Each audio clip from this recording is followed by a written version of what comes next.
सरस्वती व्यासं ततो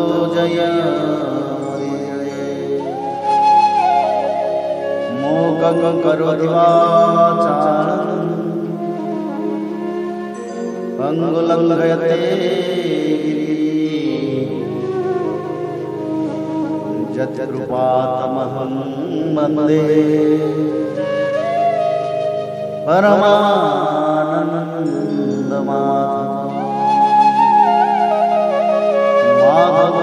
माधवो वाक्यं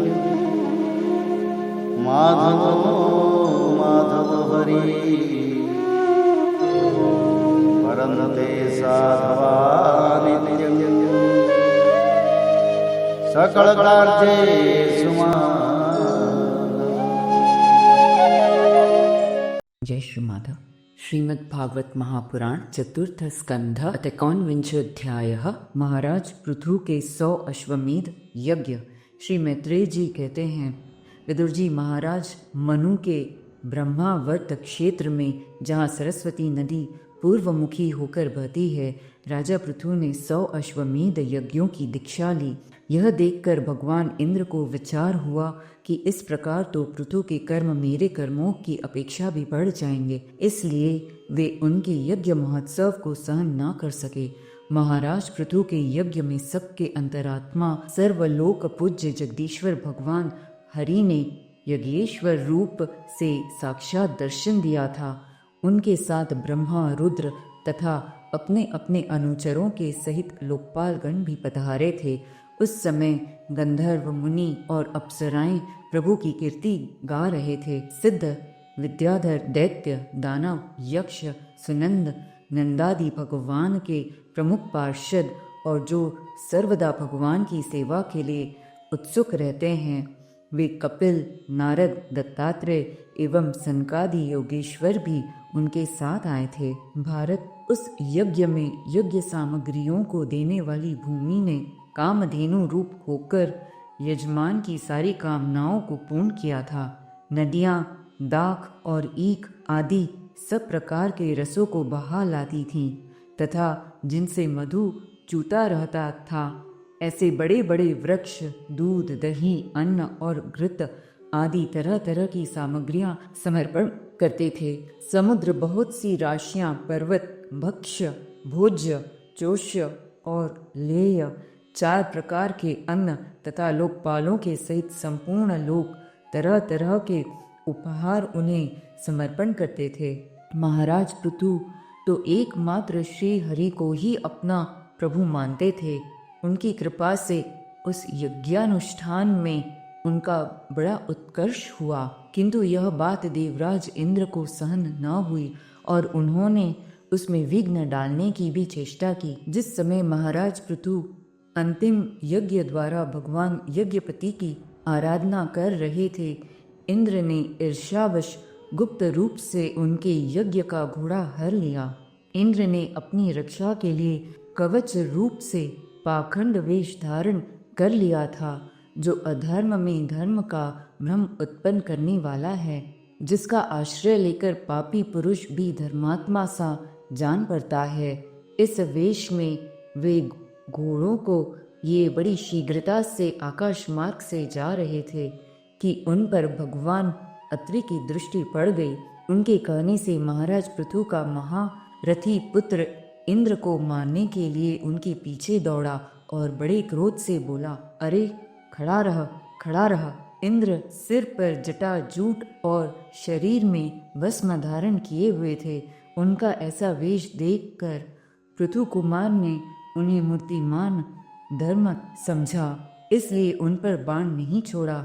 जब वह इंद्र पर वार किए बिना ही लौट आया, तब महर्षि अत्रि ने पुनः उसे इंद्र को मारने के लिए आज्ञा दी। वत्स, इस देवताधम इंद्र ने तुम्हारे यज्ञ में विघ्न डाला है, तुम इसे मार डालो। अत्रि मुनि के इस प्रकार उत्साहित करने पर पृथु कुमार क्रोध में भर गया। इंद्र बड़ी तेजी से आकाश में जा रहे थे। उनके पीछे वह इस प्रकार दौड़ा जैसे रावण के पीछे जटायु। स्वर्गपति इंद्र उसे पीछे आते देख उस वेश और घोड़े को छोड़कर वहीं अंतर्धान हो गए और वह वीर अपना यज्ञ पशु लेकर पिता की यज्ञशाला में लौट आया। शक्तिशाली विदुर जी, उसके इस अद्भुत पराक्रम को देखकर महर्षियों ने उसका नाम विजिताश्व रखा। यज्ञ पशु को त्रिशाल और यूप में बांध दिया गया था। शक्तिशाली इंद्र ने घोर अंधकार फैला दिया और उसी में छिपकर वे फिर उस घोड़े को उसकी सेना की जंजीर समेत ले गए।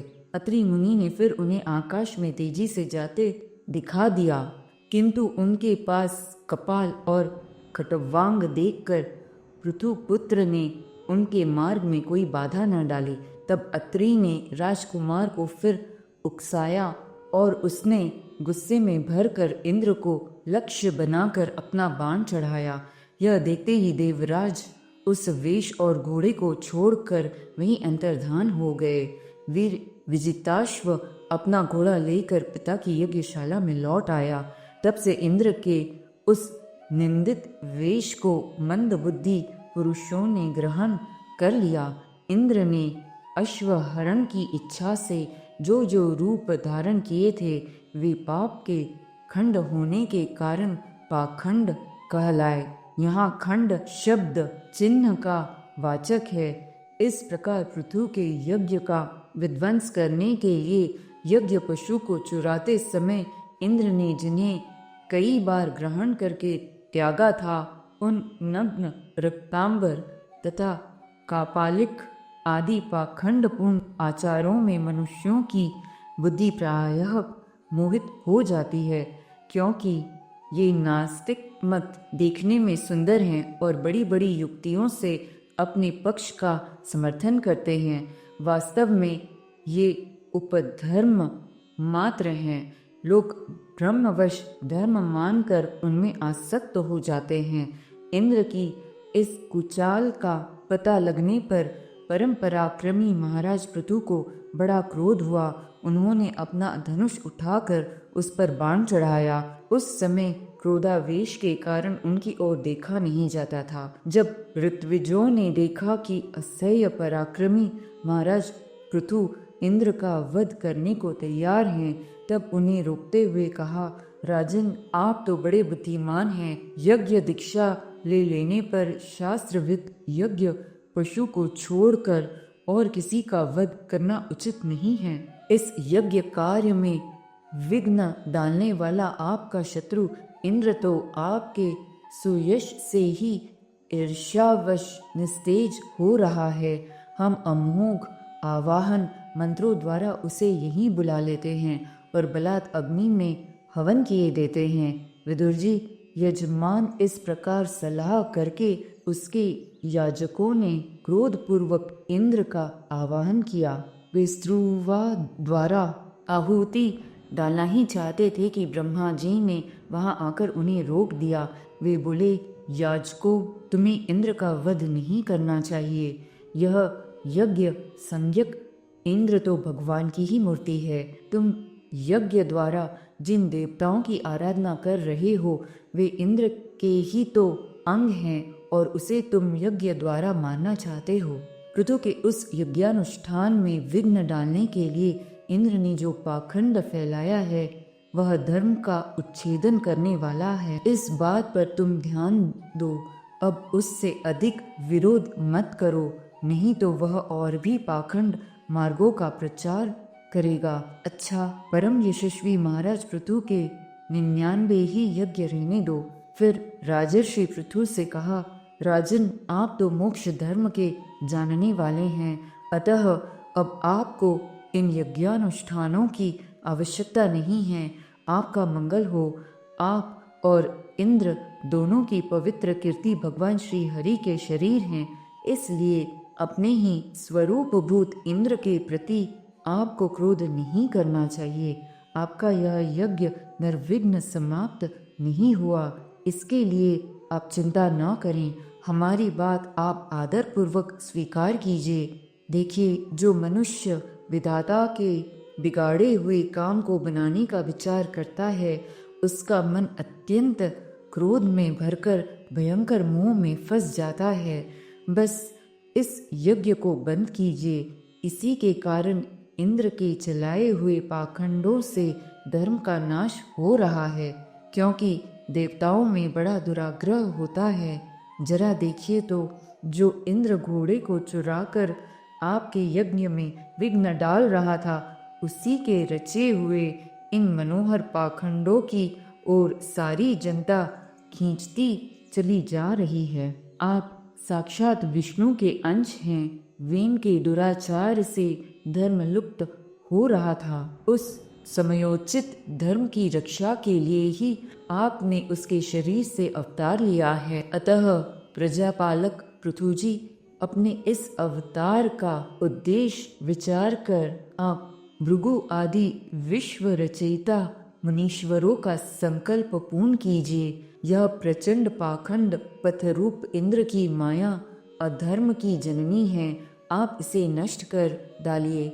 मैत्रेय जी कहते हैं, लोक गुरु भगवान ब्रह्मा जी के इस प्रकार समझाने पर प्रबल पराक्रमी महाराज पृथु ने यज्ञ का आग्रह छोड़ दिया और इंद्र के साथ प्रीतिपूर्वक संधि भी कर ली। इसके पश्चात जब वे यज्ञांत स्नान करके निवृत्त हुए, तब उनके यज्ञों से तृप्त हुए देवताओं ने उन्हें अभिष्ट वर दिया।